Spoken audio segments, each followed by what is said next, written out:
Hello दोस्तों, नमस्कार। मैं राकेश कुमार स्वागत करता हूं आपका आपके पसंदीदा लोकप्रिय एजुकेशन चैनल आर के बायोलॉजी क्लासेज सीखकर में। तो देखिए दोस्तों, आज अपन चर्चा करने वाले हैं अपनी आरपीएससी स्कूल लेक्चरर जो एग्ज़ाम है बायोलॉजी सब्जेक्ट। 12 तारीख को अपना पेपर है, तो उसी पेपर को मद्देनज़र रखते हुए आज एक प्री परीक्षा पेपर तैयार किया गया है जो आपके एग्ज़ाम की दृष्टि से काफ़ी फ़ायदेमंद होने वाला है। तो देखिए, ज़्यादा समय खराब न करते हुए सीधा क्वेश्चनों पर चर्चा करते हैं। आज का क्वेश्चन नंबर फर्स्ट, मल से दुर्गंध आने का क्या कारण है? ऑप्शन देखिए, इंडोल तथा स्केटोल की उपस्थिति, सेकेंड स्केटोल की उपस्थिति, थर्ड फिनोल तथा हाइड्रोजन सल्फाइड की उपस्थिति और डी है उपरोक्त सभी। तो देखिए, जो मल होता है उसमें अपन माने तो लगभग 30% तो अपच भोज्य होता है और 30% अपन मान सकते हैं उसके अंदर डेथ बैक्टीरियाज वगैरह।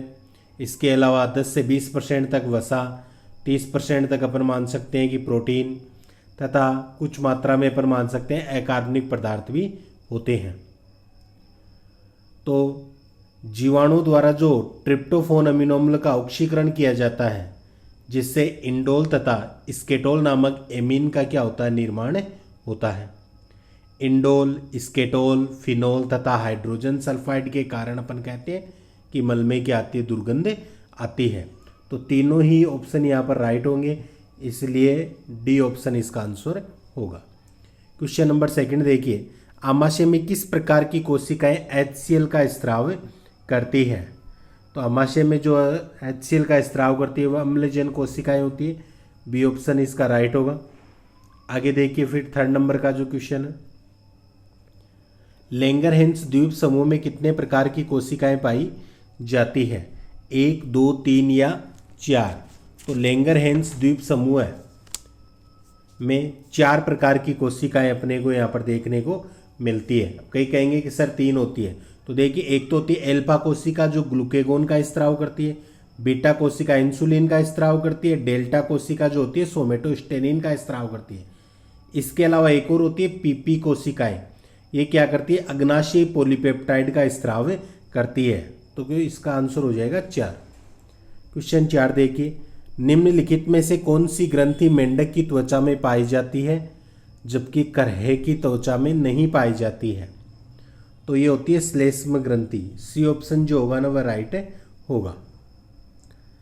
आगे देखिए 5 नंबर, इनमें से किसमें वाक्तंतु होते हैं, ग्रसनी, कंठ, गाठी या क्लोमनलिका?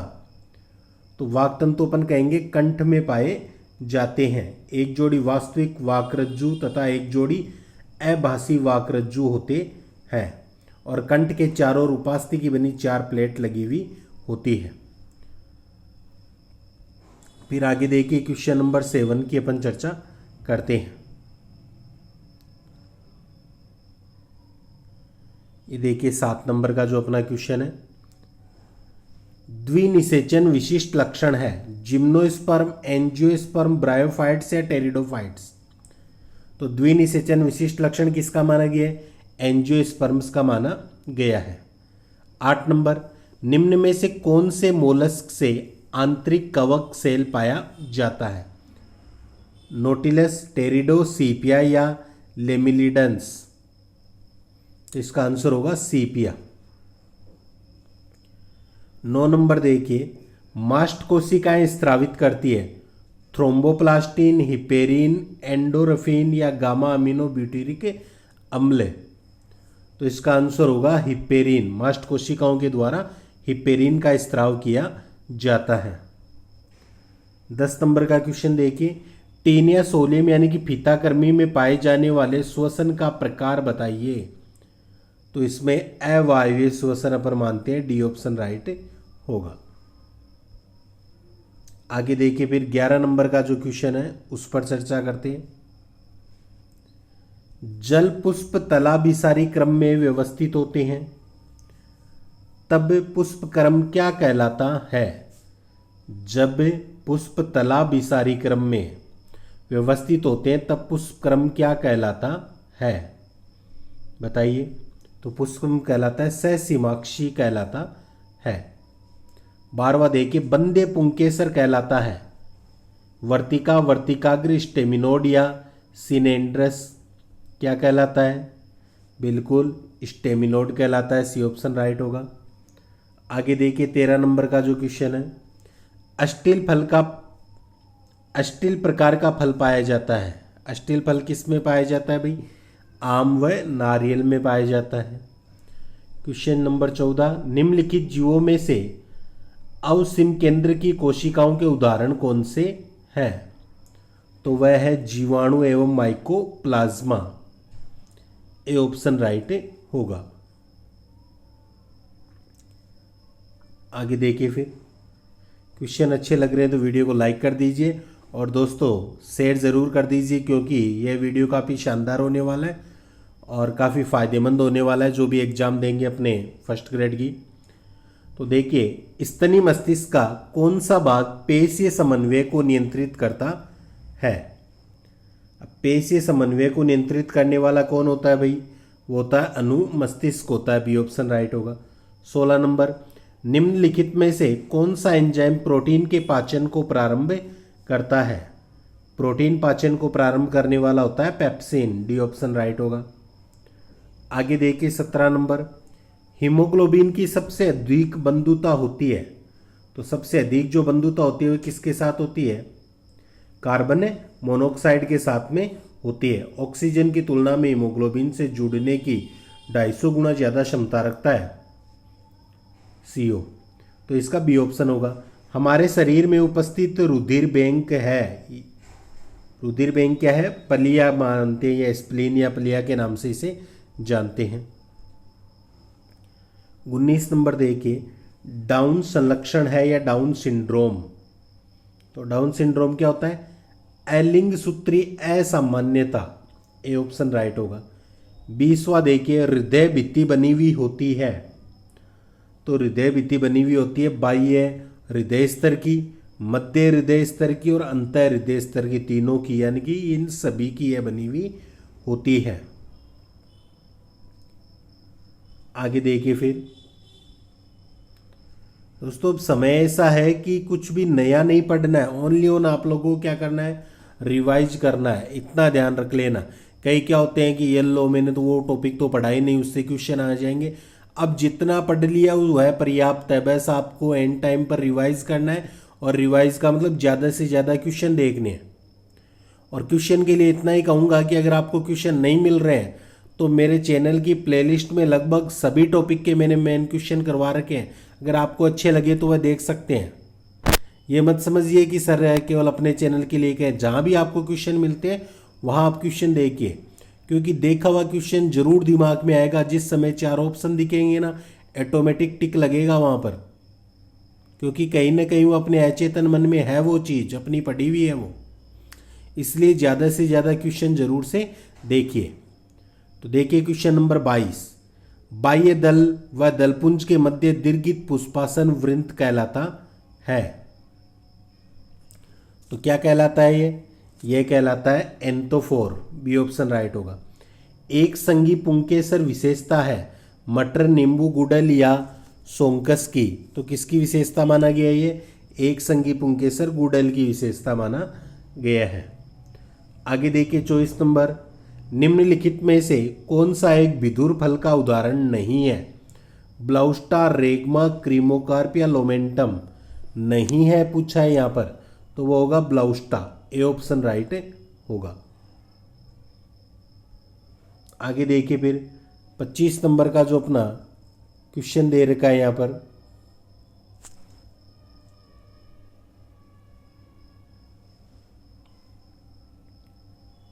थोड़ा सा बड़ा कर लेते हैं, क्वेश्चन आसानी से दिख जाए। ये लीजिए।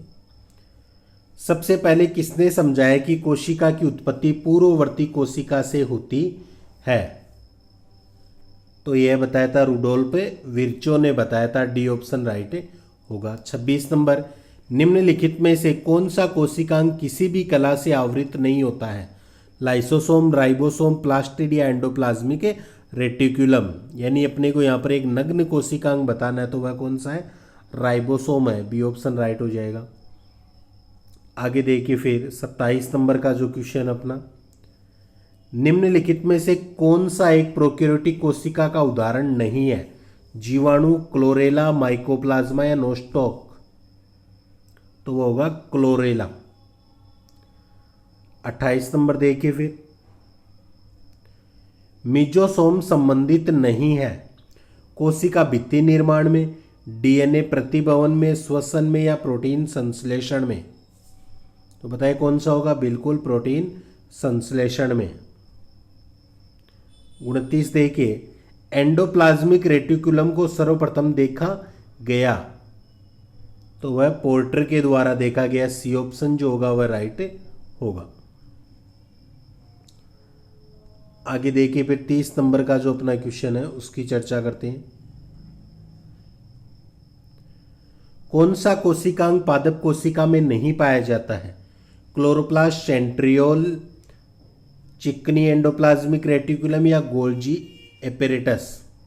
तो कौन सा नहीं पाया जाता है वह अपने को यहाँ पर बताना है। तो सेंट्रियोल जो होता है वह नहीं पाया जाता है पादप कोशिका में। 31 देखिए, कौन सा कोशिकांग वायवीय श्वसन का स्थल है? क्लोरोप्लास्ट, राइबोसोम, माइटोकॉन्ड्रिया या एंडोप्लाज्मिक रेटिकुलम? तो वह है माइटोकॉन्ड्रिया। सी ऑप्शन राइट होगा। आगे देखिए 32 नंबर का क्वेश्चन, शानदार क्वेश्चन है। कौन सा युग्म सही नहीं है? सही नहीं है अपने को बताना है।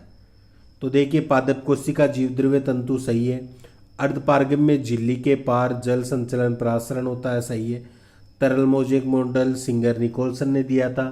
पोटेशियम आयन जो के पंप होता है निष्क्रिय परिवहन होता है, ये गलत है यहाँ पर। तो ए ऑप्शन इसका करेक्ट आंसर हो जाएगा। आगे देखिए 33 नंबर, एक न्यूक्लियोसाइड बना होता है। न्यूक्लियोसाइड पूछा है यहाँ पर, ध्यान रखिए। तो न्यूक्लियोसाइड बना होता है पेंटोज शर्करा प्लस नाइट्रोजन क्षारक से। बी ऑप्शन जो होगा वह राइट होगा। आगे देखिए फिर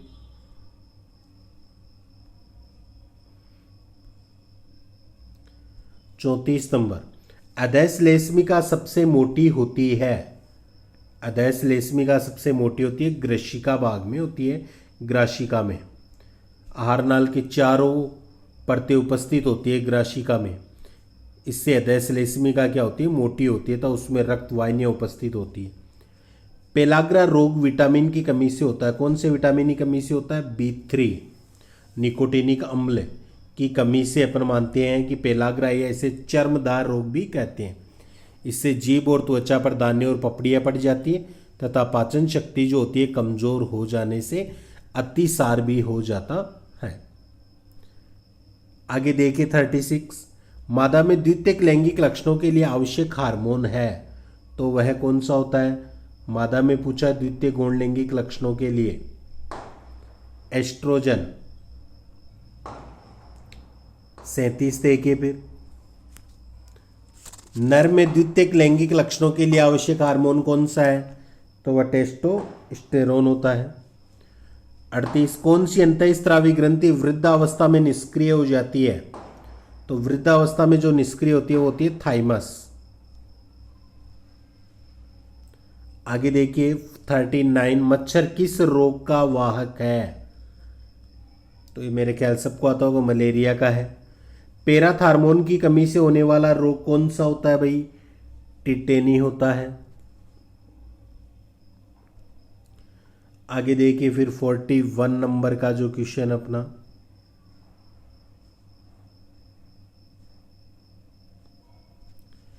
आयोडीन की कमी से होने वाला रोग तो कौन सा होता है? गायटर रोग होता है।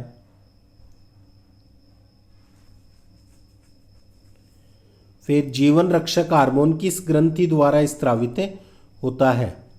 जीवन रक्षक हार्मोन पूछा है तो कौन सी ग्रंथि से स्त्रावित होता है? ये एड्रिनल ग्रंथि के द्वारा स्त्रावित होता है। लेक्राइमल ग्रंथि का कार्य क्या होता है? तो लेक्रिमल ग्रंथि अपन मानते हैं अश्रु ग्रंथियां होती है, तो इनका जो कार्य होता है अश्रु का स्त्राव करना होता है। बी ऑप्शन राइट होगा। आगे देखिए 44, कान का पर्दा कहा जाता है। तो कान का पर्दा टिम्पेनिक झिल्ली को कहा जाता है। ए ऑप्शन राइट होगा। 45 नंबर, स्तनियों में श्रोणि मेखला का प्रत्येक अर्धभाग बना होता है, तो वह इलियम, आसनास्ति, जगनास्ति तीनों का, यानी कि ये सभी होगा। डी ऑप्शन राइट होगा। 46 देखिए फिर, स्तनियों में अंश मेखला का प्रत्येक अर्धभाग बना होता है, तो वह अंश फलक का बना होता है। बी ऑप्शन राइट होगा।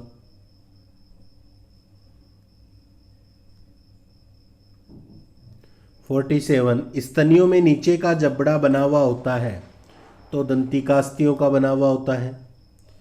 गुणसूत्र के ऊपर एक संरचना मौजूद होती है, जो है कौन सी है भाई वह संरचना? बिल्कुल वह होती है गुणसूत्र बिंदु। कोशिका सिद्धांत स्पष्ट करता है कि, कोशिका सिद्धांत क्या स्पष्ट करता है? कि कोशिकाएं पौधों और जंतुओं की मूल संरचनात्मक इकाइयां हैं। 50 नंबर देखिए, उत्तम पालन पोषण एवं प्रशिक्षण द्वारा आज की पीढ़ी तथा आनुवंशिक लक्षणों का विकास कहलाता है, तो सुजीवन विज्ञान कहलाता है। जंतुओं में शरीर के नष्ट हुए भागों की पुनरुत्पादन क्षमता को प्रस्तुत किया था, तो वह ट्रेम्बले ने किया था। अधिकांश नियत तापी कशेरुकियों में वृद्धि होती है, तो यह वृद्धि कैसी होती है? नियत होती है। आगे देखिए 53 नंबर का जो क्वेश्चन है, कोरक पुट्टी का बाह्य स्तर जो बहिर्जन स्तर बनाता है उसे कहते हैं, तो उसे क्या कहते हैं? पोस्ट कोरक या ट्रोफोब्लास्ट कहते हैं। C option. 54, जिस भ्रूणीय कला के माध्यम से भ्रूण में पहले रक्त कोशिका प्रविष्ट होती है उसे कहते हैं, तो उसे पित्तकोष कहते हैं। डी ऑप्शन राइट होगा। कोरक पुट्टी शब्द निम्नलिखित में से किस एक के ब्लास्टुला के लिए प्रयोग में लाया जाता है, तो वह कंगारू और बंदर के लिए। डी ऑप्शन राइट होगा। हीमोफीलिया किस कारण होता है, तो हीमोफीलिया अक्संलग्न उत्परिवर्तन के कारण होता है। सी ऑप्शन राइट होगा। आगे देखिए 57, गर्भ में स्थित बच्चे का मूत्राशय कौन है, तो वह अपरा कोशिका होती है। एलेंटोइस के नाम से अपन जानते हैं। यह भ्रूणी आंत के पश्च भाग की एंडोडर्म में थैली के रूप में होती है। इसमें उपापचय अपशिष्ट पदार्थ एकत्रित होते रहते हैं, तो ये अपने को ध्यान रखना है। आगे देखिए फिर 58 नंबर का जो क्वेश्चन है उसकी चर्चा करते हैं। सही जंतु और उनके लार्वा के जोड़े का सही मेल कीजिए। सही मेल करना है अपने को, तो देखिए पेलिन्यूरस लोबस्टर, इसको जोड़ेंगे अपने फिलोसोमा के साथ में। फिर स्कुला, स्कुला एलाइमा हो जाएगा। एस्टेरियस, एस्टेरियस हो जाएगा बाइपिनेरिया। आरिलिया को देखेंगे तो आरिलिया इफाइरा, और टेनिया जो बच गया वह क्या हो जाएगा? हेक्साकैंथ। तो इस आधार पर ए ऑप्शन अपना राइट होगा।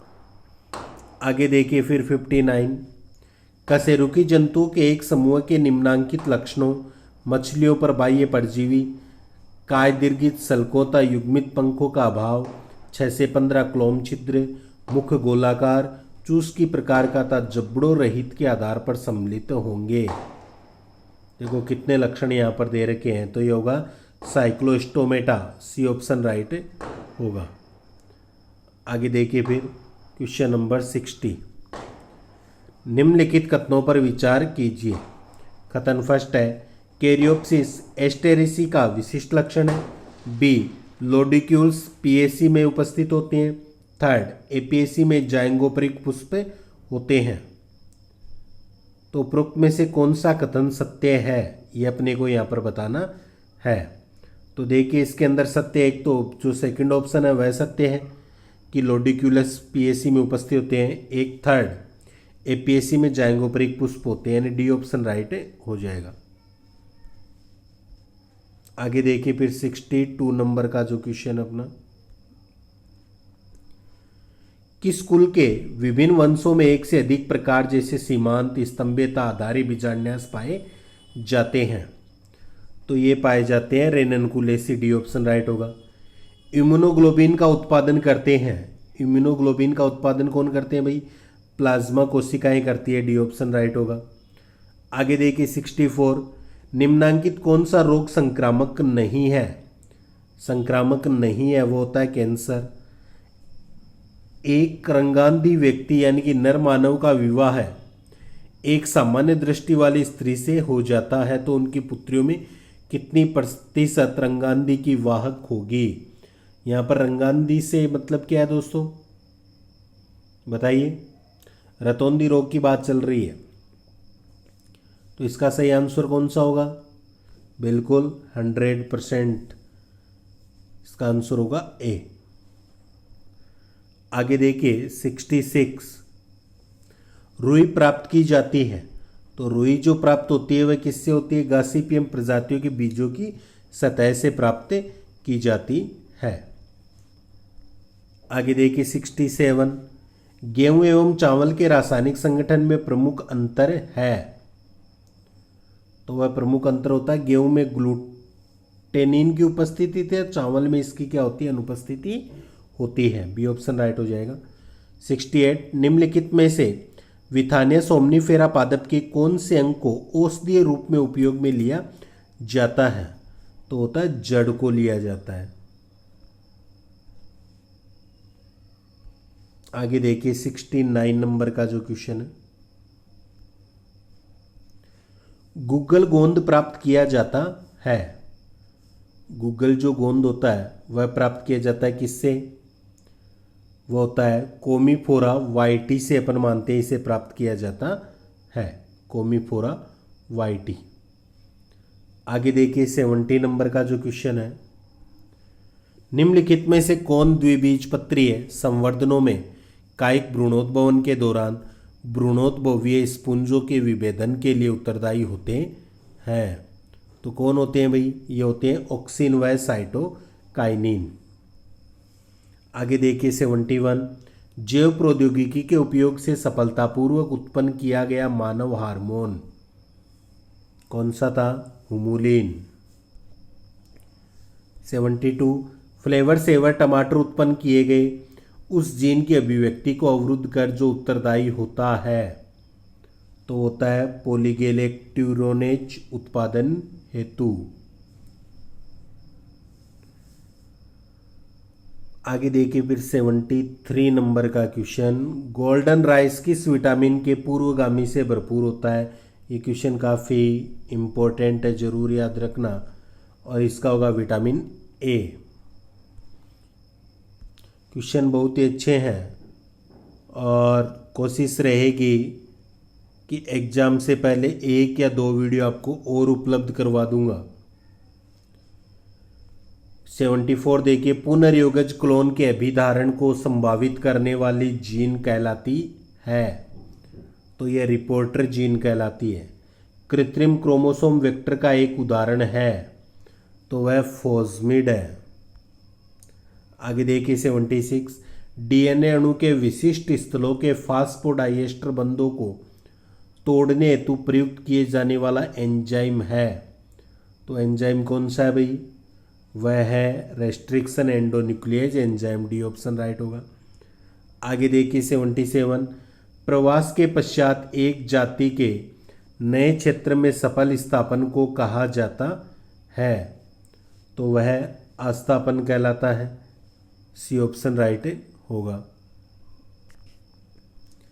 आगे देखिए फिर 80 नंबर का जो क्वेश्चन अपना, जातिवृत्त निरूपित करता है, तो इसका सही आंसर क्या होगा? पूर्वजों से लेकर किसी जाति के उद्विकासीय इतिहास को, सी ऑप्शन। 81 देखिए, किसकी चमड़ी का रंग नहीं बदलता है? तो वह अपन मानते हैं कि ऑप्शन में देख के अकॉर्डिंग अगर अपन देखें तो घोड़ा, बी ऑप्शन राइट होगा। क्योंकि वातावरण के अनुसार अपनी त्वचा का रंग परिवर्तन करने की क्षमता को अपन क्या कहते हैं, मिमिक्री यानी कि अनुकरण कहते हैं। यह क्षमता कैमलियोन तथा कुछ बगीचा जो छिपकलियाँ होती है उनमें पाई जाती है। तो घोड़ा ऑप्शन बच रखा है, तो यह चमड़ी का रंग नहीं बदलता है ऑप्शन के अकॉर्डिंग। 82 देखिए, कौन फिल्टर पोषक बरक है? तो यह होता है अपने पेरामीशियम, डी ऑप्शन जो होगा वह राइट होगा। कौन श्वास नली वर्ग में है? तो वह है मकड़ा, पेरिपेटस मच्छर। 84 देखिए, किस बंदर की पूंछ परिग्राही है? तो वह मकड़ा बंदर की है। विद्युत अंग पाए जाते हैं? तो विद्युत अंग अपन देखें तो रे मछली में पाए जाते हैं। आगे देखिए 86 नंबर का जो क्वेश्चन है, कौन निर्विष है? तो निर्विष कौन सा है भाई इनमें से? केकड़ा, डी ऑप्शन राइट होगा। आगे देखिए, जन्म दर मृत्यु दर संख्या प्रतिशतता अनुपात को क्या कहते हैं? तो वह जैव अभिसूचक कहते हैं, ए ऑप्शन राइट होगा। आगे देखिए 88, बिंदु उत्परिवर्तन में होता है? तो जीन के एक क्षारक में परिवर्तन, डी ऑप्शन राइट होगा। 89, वह किण्वक जो डीएनए अणु को खंडों में काट सकता है उसे कहते हैं? तो उसे क्या कहते हैं? रेस्ट्रिक्शन किण्वक के नाम से जानते हैं, सी ऑप्शन राइट होगा। आगे देखिए 90, निम्नलिखित में से कौन सा एक उत्परिवर्तन नहीं करता है? तो वह एसिटिक अम्ल, ए ऑप्शन राइट होगा। आगे देखिए 91 नंबर का जो क्वेश्चन है, संकेत उद्दीपन के प्रति प्रतिक्रिया के फलस्वरूप जो विशिष्ट तंत्रिका संवेदी क्रियाविधि व्यवहार उत्पन्न करती है कहलाती है? तो वह इन्नेट रिलीजिंग क्रियाविधि कहलाती है, ए ऑप्शन राइट हो जाएगा। 92 देखिए, निम्न में से कौन सा अच्छे मानसिक स्वास्थ्य का लक्षण नहीं है? तो वह जीवन मूल्यों व स्वयं के दर्शन की कमी, सी ऑप्शन राइट होगा। आगे देखिए 93, निम्न में से कौन सी समायोजन समस्याओं का सामना बौद्धिक रूप से प्रतिभाशाली विद्यार्थियों को करना पड़ सकता है? तो वह अपन मानेंगे उपलब्ध साथियों से श्रेष्ठता का भाव, शिक्षकों द्वारा श्रेष्ठता की मान्यता की कमी, माता पिता द्वारा श्रेष्ठता की मान्यता की कमी, या सभी विकल्प सही है? तो बताइए कौन सा होगा इसके अंदर? बिल्कुल इसमें होगा सभी विकल्प सही है, डी ऑप्शन राइट हो जाएगा। आगे देखिए फिर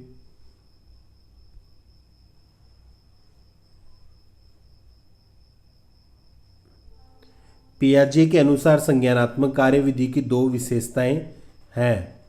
तो विशेषताएं कौन सी है? संगठन तथा अनुकूलन है, ऑप्शन राइट होगा। आगे देखिए 95, निम्नलिखित में से कौन सा शिक्षा मनोविज्ञान का कार्य नहीं है?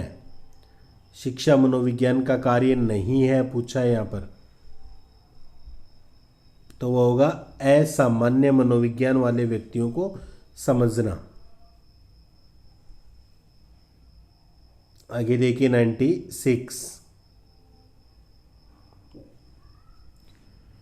शैक्षिक प्रक्रिया में मुख्य घटक शामिल है? तो मुख्य घटक कौन से शामिल है भाई यहाँ पर? तो ए और बी दोनों, यानी कि अधिगमकर्ता और शिक्षक, और अधिगम अनुभव, अधिगम प्रक्रिया और अधिगम वातावरण, सी ऑप्शन राइट हो जाएगा।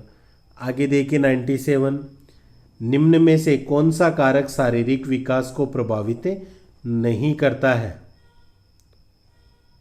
तो वह सकारात्मक एवं नकारात्मक पुनर्वलन, बी ऑप्शन राइट होगा। आगे देखिए 98, विकास संबंधित है? तो विकास किससे संबंधित है भाई? परिपक्वता से अपन मानते हैं संबंधित है। 99 देखिए, निम्न में से कौन सा पियाजे के अनुसार नैतिक विकास का स्तर नहीं है तो वह नैतिक अधिकार।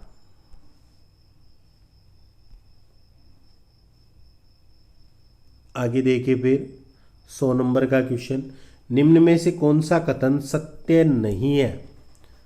सत्य नहीं है पूछा है तो देखिए, संवेगों के दौरान हमेशा शारीरिक परिवर्तन भी साथ होते हैं। डी ऑप्शन होगा इसका आंसर। 101, निम्नांकित में से कौन सा अधिगम सिद्धांत का उदाहरण नहीं है? नहीं है, नहीं कि ज़्यादा क्वेश्चन है तो अंतर्रोध न्यूनीकरण सिद्धांत होगा। 102 देखिए, अधिगम की विशेषता क्या है? तो वह है अधिगम व्यवहार में परिवर्तन है, अधिगम जीवन पर्यंत सतत प्रक्रिया, अधिगम उद्देश्यपूर्ण व लक्ष्य केंद्रित है। तो सभी राइट हो जाएंगे। 103 देखिए, थोंडोइक के अनुसार निम्न में से कौन सा अधिगम का गौण नियम है? तो वह मनोवृत्ति का नियम। बी ऑप्शन जो होगा वह राइट होगा, मनोवृत्ति का नियम। आगे देखिए 104 नंबर का जो क्वेश्चन है, किशोरावस्था में सामाजिक विकास की विशेषता है। तो सामाजिक विकास की विशेषता की बात करें तो वह होगी अपने समूह का निर्माण, मैत्री भावना का विकास, विद्रोह की भावना, यानी कि उपरोक्त सभी। 105 देखिए, निम्न में से कौन सा कथन असत्य है? असत्य कथन अपने को यहाँ पर पूछा है, तो बताइए कौन सा होगा इसके अंदर? बिल्कुल फर्स्ट ही असत्य है कि शिक्षा मनोविज्ञान शिक्षा संबंधी व्यापक दृष्टिकोण नहीं प्रदान करता। 106 देखिए, निम्न में से कौन प्रणाली उपागम का सोपान है? तो प्रणाली विश्लेषण, प्रणाली संरचना विकास, प्रणाली संचालन व मूल्यांकन, यानी सभी विकल्प सही है। आगे देखिए 107 नंबर, निम्न में से कौन सा कथन सत्य नहीं है? सत्य नहीं है पूछा अपने से तो देखिए, श्रव्य दृश्य सामग्री अधिगम अंतरण की संभावना कम कर देते हैं। आगे देखिए 108, कंप्यूटर सह अनुदेशन के लिए किन विशेषज्ञों की आवश्यकता होती है? किन विशेषज्ञों की आवश्यकता होती है भाई? तो वह अभिक्रमक लेखक प्रोग्रामर की, कंप्यूटर अभियंता की, प्रणाली प्रचालक, यानी सभी विकल्प सही है। आगे देखिए 109, निम्न में से कौन सा कथन सत्य है? सत्य कथन बताना है तो मॉरिसन का शिक्षण प्रतिमान बोध स्तर का होता है। बी ऑप्शन राइट हो जाएगा। 110 देखिए, निम्न में से कौन सी शिक्षण की उच्च प्रविधि नहीं है? तो वह प्रश्नीकरण है।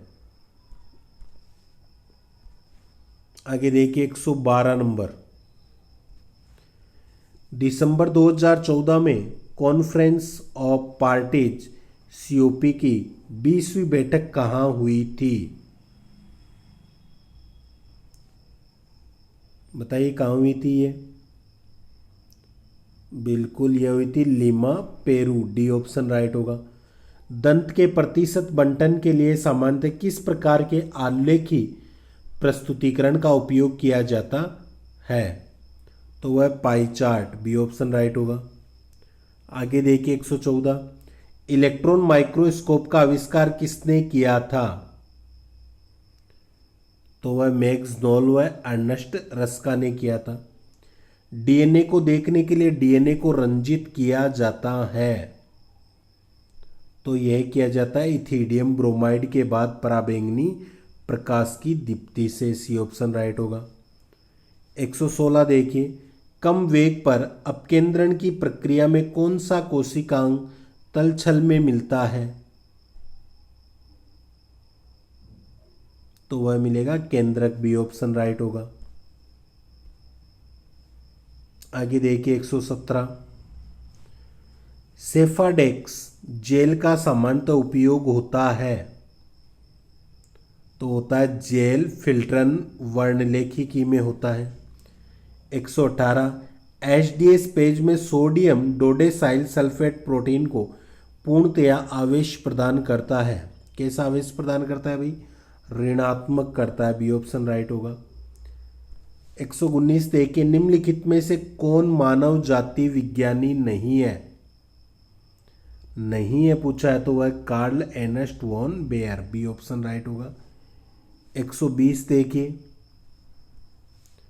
निम्नलिखित स्थलों में से कौन सा यूनेस्को विश्व धरोहर स्थलों में सूचीबद्ध है? तो वह केवलादेव राष्ट्रीय उद्यान है। 120 अपने क्वेश्चन हो चुके हैं। आगे 1 मिनट 120 तक दोस्तों, इसके अंदर आगे के क्वेश्चन थोड़ी सी गड़बड़ हो गई है। 30 क्वेश्चन बाकी रह गए इस पेपर के, जो मैं फिर आपको अगले वीडियो में प्रोवाइड करवाऊंगा, क्योंकि इसमें 120 क्वेश्चन ही यहाँ पर सेलेक्ट किए हुए आ रहे हैं। तो 120 क्वेश्चन अपन ने यहाँ पर किए हैं। आशा करता हूँ आपको पसंद आए होंगे। तो वीडियो को लाइक कीजिए दोस्तों, और बचे हुए जो क्वेश्चन हैं वह मैं अगले वीडियो में आपको उपलब्ध कराऊंगा। वीडियो को शेयर ज़रूर कीजिए। वीडियो देखने के लिए आप सभी का धन्यवाद। मिलते हैं अगली क्लास में और ज़्यादा बेटर क्वेश्चनों के साथ। कल सुबह के एग्ज़ाम के लिए जीके का जो आपका पेपर है उसके लिए सभी को all the best, best of luck. आपका अच्छे से अच्छा एग्ज़ाम निकले, यही आप लोगों के लिए शुभकामनाएं। और ध्यान रखिए कि क्वेश्चन उतने ही करने हैं जितने आ रहे हैं, क्योंकि कल पहला पेपर है। कहीं ऐसा ना हो जाए उसके अंदर पूरे ही अपन करके आ जाए और माइनस में आ जाए, तो फिर दूसरे पेपर का कोई विशेष फ़ायदा नहीं होने वाला है। कल के पेपर में उतने ही क्वेश्चन कीजिए जितना अपना श्योर होता है, चाहे वह 30 हो चाहे 35 क्वेश्चन हो। कई बार क्या होता है, अपने को 30 क्वेश्चन ही आ रहे होते हैं और अपन सोचते हैं अपन यार 30 से तो कुछ नहीं होगा। तो ये ज़रूरी नहीं कि अगले को 40 आए, उसके भी इतने ही सही होने वाले हैं। तो अगर अपनी तैयारी बेटर है तो कल के पेपर में उतने ही कीजिए जितने आपको आ रहे हैं। हाँ, 2-4 क्वेश्चनों की अपन रिस्क उठा सकते हैं, इससे ज़्यादा नहीं उठानी है, क्योंकि अपना पूरा जो मेन पेपर है वह भी बाकी है 12 तारीख के लिए। इसलिए कल वाले पेपर को काफ़ी ध्यान से करना है दोस्तों। पेपर के लिए best of luck, all the best. Video देखने के लिए आप सभी का धन्यवाद। मिलते हैं अगले क्लास में और भी शानदार क्वेश्चनों के साथ। तब तक के लिए जय हिंद, जय भारत।